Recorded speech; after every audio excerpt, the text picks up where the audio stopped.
Dans cette vidéo, je vous corrige le deuxième exercice que vous aviez à remettre mercredi 18 avril.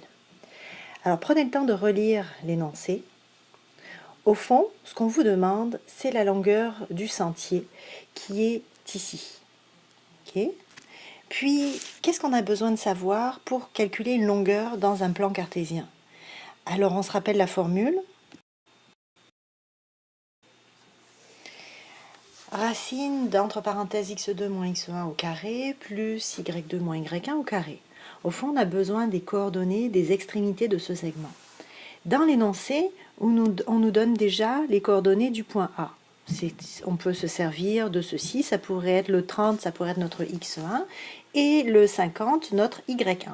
Sauf qu'on ne connaît pas les coordonnées de ce point qui est ici, et ça va falloir les trouver.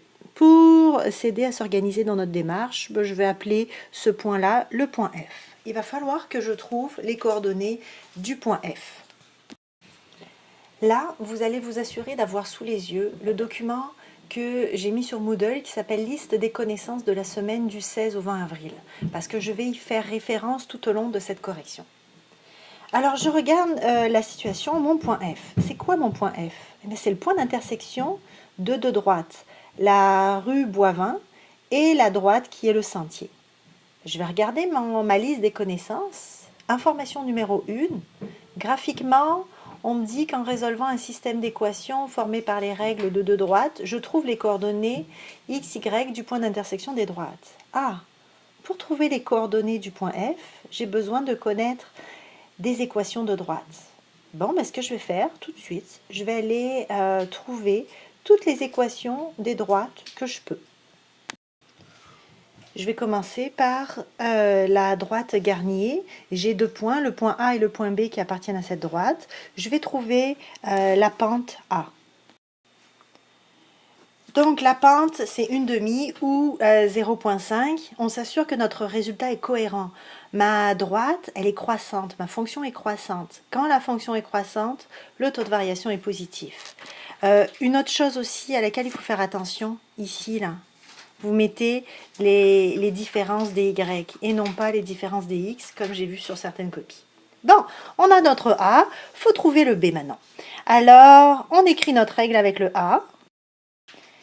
Et on va remplacer y et x par les coordonnées d'un point de la droite. J'ai choisi le point A, 30, 50. Vous auriez pu prendre le point B, 70, 70. On arriverait au même résultat. Alors, je me retrouve avec 50 est égal à 15 plus B. Là, j'attire votre attention, les filles. J'ai vu beaucoup d'erreurs dans les résolutions d'équations pour trouver le B. Je vous encourage très fortement à mettre les étapes. Ici, là, j'ai besoin d'isoler mon B. Ça veut dire qu'il faut que j'élimine 15. Comment j'élimine 15? En faisant moins 15. Donc j'écris moins 15 d'un côté, moins 15 de l'autre.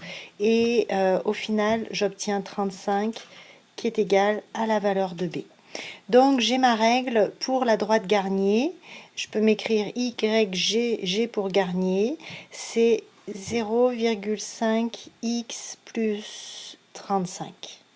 Bon, je vais faire la même démarche pour la rue Boivin. Donc faites la démarche. Pour la règle de Boivin, vous trouvez le A est 0,5, le B est égal à moins 5, la règle est égale à Y, puis je vais mettre un YB pour dire c'est la règle de la droite Boivin, et est égal à 0,5x moins 5. Bon, j'ai ces deux droites-là, mais ça ne me donne pas les coordonnées de F. Bon, mais qu'est-ce que je fais? Je relis mon énoncé. On me dit que le sentier est perpendiculaire aux rues Garnier et Boivin. Et là, je vous renvoie dans vos listes des connaissances de la semaine, information numéro 4.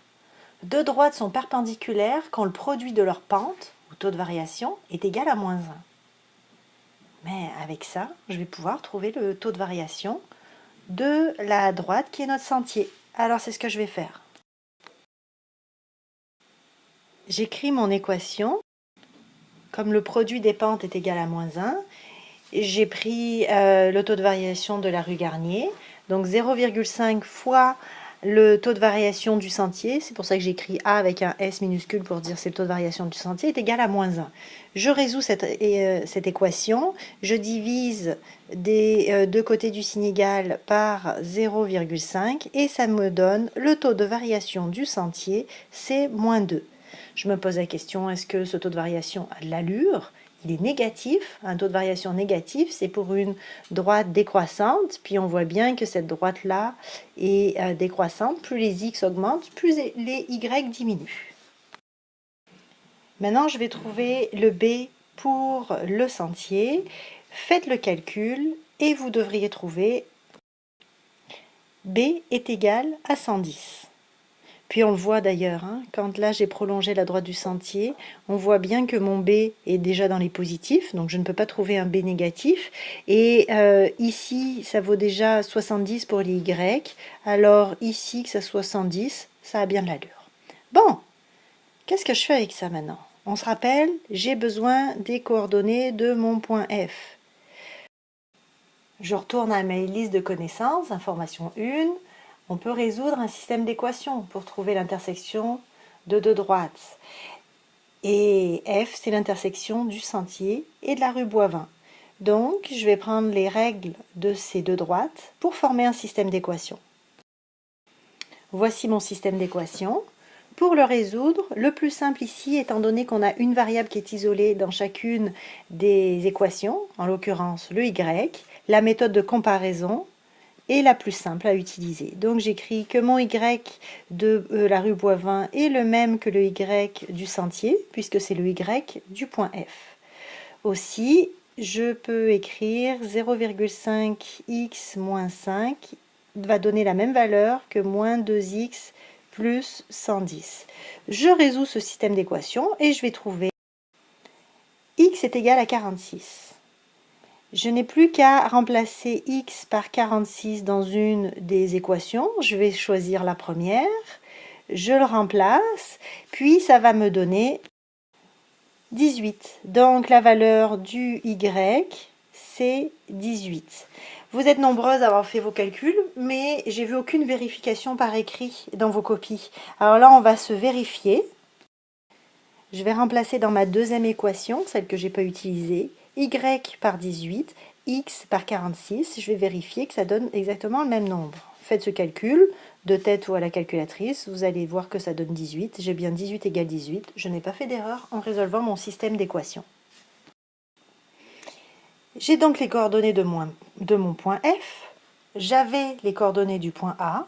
Je peux donc facilement calculer la mesure du segment AF. J'applique ma formule.